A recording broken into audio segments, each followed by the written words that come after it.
Olá, eu sou Priscila Monteiro e estou aqui para mais uma oficina do Rota Rio Imperial. Hoje a nossa oficina vai falar da Praça 15 de Novembro, local de desembarque da família real portuguesa em 1808. E assim se inicia a história do Brasil Império. Gente, vários historiadores colocam que a chegada da família real portuguesa aqui no Brasil, mais especificamente no Rio de Janeiro, para governar todo o Império Ultramarino Português, vai fazer o nosso pontapé inicial para o processo de independência do país.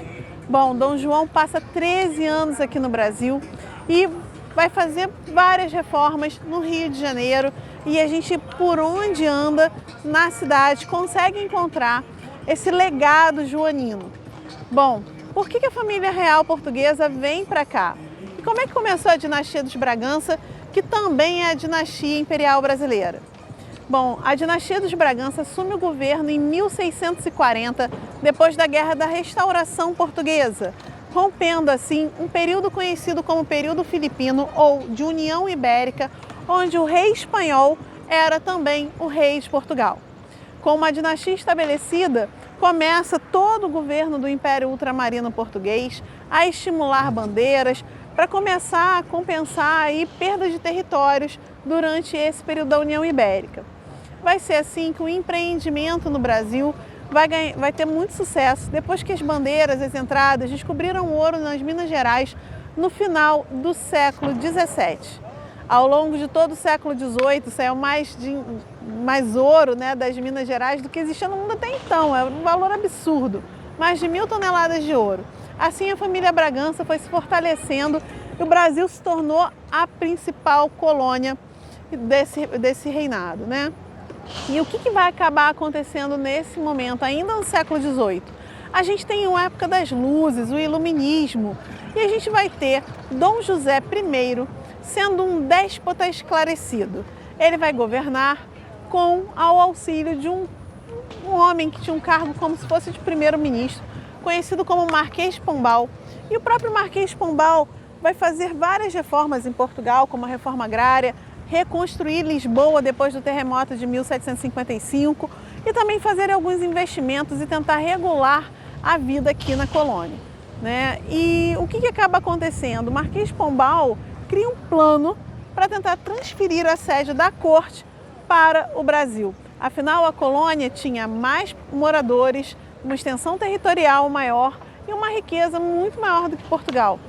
Dessa maneira, transformando o Brasil num vice-reino, poderia ser todo o Império Ultramarino Português administrado a partir aqui do Brasil. E outra coisa que é interessante, que também é desse período pombalino, a transferência da capital de Salvador para o Rio de Janeiro, principal saída desse ouro. Então não vai ser diferente. Depois de uma pequena parada em Salvador, quando houve a transferência da família real portuguesa para cá, a sede, né, o local que essa família vai se estabelecer, vai ser aqui na cidade do Rio de Janeiro.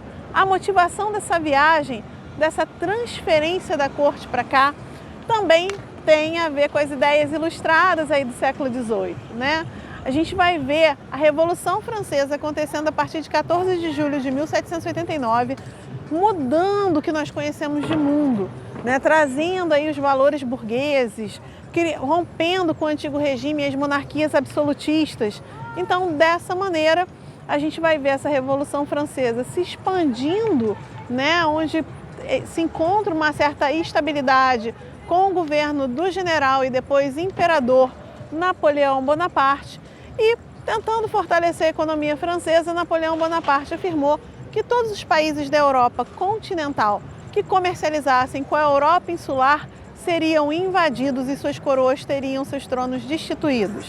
Bom, Portugal, parceiro histórico da Inglaterra, não ia romper seus laços de amizade e, com a proteção da Inglaterra, conseguiu fazer a transferência da corte para cá. Bom, a gente também tem aí uma série de outros acontecimentos que complicam um pouco mais essa história, como, por exemplo, o herdeiro do trono português, Dom José, que se fosse coroado seria Dom José II, morreu de bexiga, já depois dos 20 anos, né, tendo sido educado para ser monarca. A rainha Dona Maria I vai enlouquecer com a morte do filho, né, de varíola, e também ela perde uma outra filha, Dona Mariana.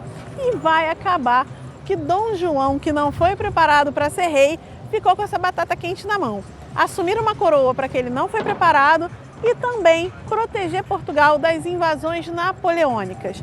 A alternativa foi tentar negociar com a França, mas o caminho mais certo realmente era continuar do lado do parceiro histórico Reino Unido, Grã-Bretanha. Então vai ser também esse Reino Unido que vai auxiliar Portugal na transferência de toda a corte para cá.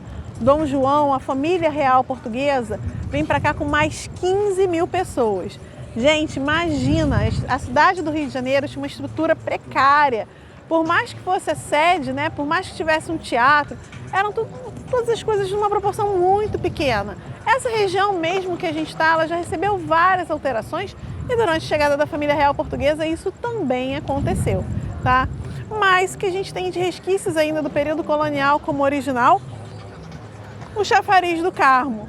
O Chafariz do Carmo foi uma obra de 1789, realizada pelo mestre Valentim da Fonseca, com uma modernização solicitada pelo vice-rei Luís Vasconcelos.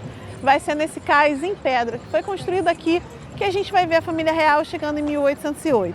Então, esse aqui é um dos palcos do registro dessa história. Isso que é muito legal de andar aqui no Rio de Janeiro, porque a gente anda por onde a história aconteceu. Após a chegada da família real, nós só tínhamos um palácio na cidade, que era o Paço dos Governadores ou Paço dos Vice-Reis, aquele prédio branco que vocês estão vendo ali no fundo da imagem, né, no fundo do vídeo. Então, esse vai ser o único local que vai estar pronto para estar abrigando a família real como um palácio oficial. Mas, gente, vamos parar para pensar que Dom João estava acostumado a morar em Mafra, no Palácio Real da Ajuda, né, palácios assim enormes, Palácio de Queluz, onde até Dom Pedro nasceu, em 12 de outubro de 1798. Então, assim, eram dependências um tanto quanto modestas, né? Para a gente poder entender aí para a recepção dessa família real. Mas uma tradição que foi mantida por Portugal por muitos anos foi o ritual de beijamão, onde o monarca poderia ter aí um encontro com seus súditos e poder ouvir uma reclamação, elogios, receber presentes. E vai ser nesse momento, assim que teve a chegada, que a gente vai ver sendo organizado um ritual de beijamão aqui no Paço. E o que vai acabar acontecendo? O comerciante de escravizados, Elias Antônio Lopes, que tinha a residência mais bonita da cidade, a Quinta da Boa Vista, decidiu, sem interesse nenhum, doar a quinta para que fosse a residência real. Então a gente conhece, né, em alguns espaços aqui no Rio de Janeiro com esses nomes de paço. Aqui ficou sendo conhecido, né, como Paço Real. A gente vai ter também a Quinta da Boa Vista, conhecida como Paço de São Cristóvão, e uma outra residência também, mais na zona oeste do Rio de Janeiro, chamado Paço de Santa Cruz, na Fazenda Imperial de Santa Cruz. Essa história também é muito legal para a gente poder depois conhecer um pouquinho melhor, tá? Um outro detalhe é que essa sede aqui não vai ficar abandonada, principalmente porque Dom João e Dona Carlota Joaquina já não viviam mais sobre o mesmo teto. Então, até Carlota construir uma nova casa em Botafogo só para si, a gente vai ter uma divisão aí de Dom João morando por aqui, Carlota lá no Paço, só se encontrando no Paço de São Cristóvão, em eventos oficiais, né, como rituais de beijamão. Então, a gente tem aqui esse lugar sendo utilizado ainda como residência, mas também como sede administrativa. Vai ser no Paço, que a gente encontra aqui na Praça 15, e que desde 1985 é um centro cultural criado a partir da Lei do Corredor Cultural do Rio de Janeiro, vários fatos importantes da história do Brasil. Porque a parte administrativa também acontecia nesse prédio. Então é só para que a gente relembre, né, alguns desses fatos. No dia 9 de janeiro de 1822, atendendo um pedido do Senado da Câmara, que tinha mais de 6.000 assinaturas, Dom Pedro disse da sacada desse prédio para toda a população que se era para a felicidade geral da nação ele ficava. Um outro detalhe também é que no dia 13 de maio de 1888, a princesa Isabel vai assinar a Lei Áurea nesse prédio. É claro que com uma história tão rica, tendo tido governantes ligados ao Império, a gente vai ver a história do Paço Imperial mudando um pouquinho, tá?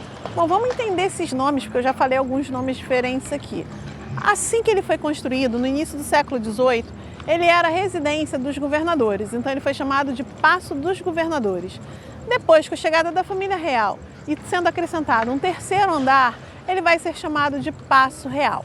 Após a independência do Brasil e o Brasil se tornando um império com a aclamação de Dom Pedro I no dia 12 de outubro de 1822, a gente vai passar a chamar esse prédio de Paço Imperial. Durante a República, tentando abafar essa história, apagar um pouco dessa história monárquica e do Império Brasileiro para consolidar essa república no país, a gente vai ver o prédio sendo cedido para a Companhia de Correios e Telégrafos. Mas em 1982, o prefeito Marcelo Alencar vai criar a Lei do Corredor Cultural no Rio de Janeiro. E vários prédios do centro histórico vão ser tombados, reformados e transformados em centros culturais. Esse vai ser o primeiro. Marcelo Alencar acabou não conseguindo fazer muita coisa. As coisas vão gerar mais obras e mais centros culturais sendo abertos na gestão do antigo prefeito Saturnino Braga.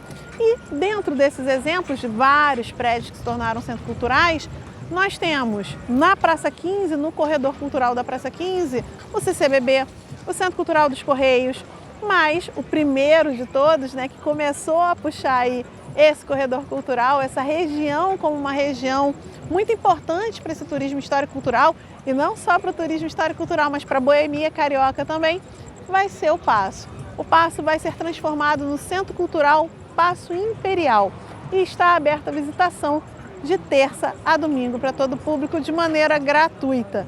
Então é só para que a gente possa entender que muitas das salas de exposições ali já estão descaracterizadas por conta desse período republicano que o prédio foi a sede da Companhia dos Correios e Telégrafos. Mas vários achados arqueológicos foram encontrados da época que nesse lugar também funcionava a Casa do Conto, onde o ouro que vinha de Minas Gerais era transformado em barras e dali a gente retirava o quinto, o famoso quinto dos infernos, para poder pagar o imposto para Portugal.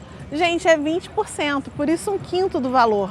E a gente nunca gostou de pagar imposto, Então a nossa versão brasileira é quinto dos infernos, porque a gente não gostava de pagar esses impostos não.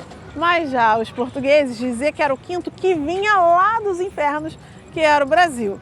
Gente, eu sei que aqui no verão faz muito calor, mas não dá para falar do nosso país e da nossa cidade maravilhosa dessa maneira, Então essas são algumas curiosidades que a gente tem aqui e eu vou contar algumas outras em outros vídeos. Acho que vocês vão gostar. Aguarde e mais informações, acompanhe.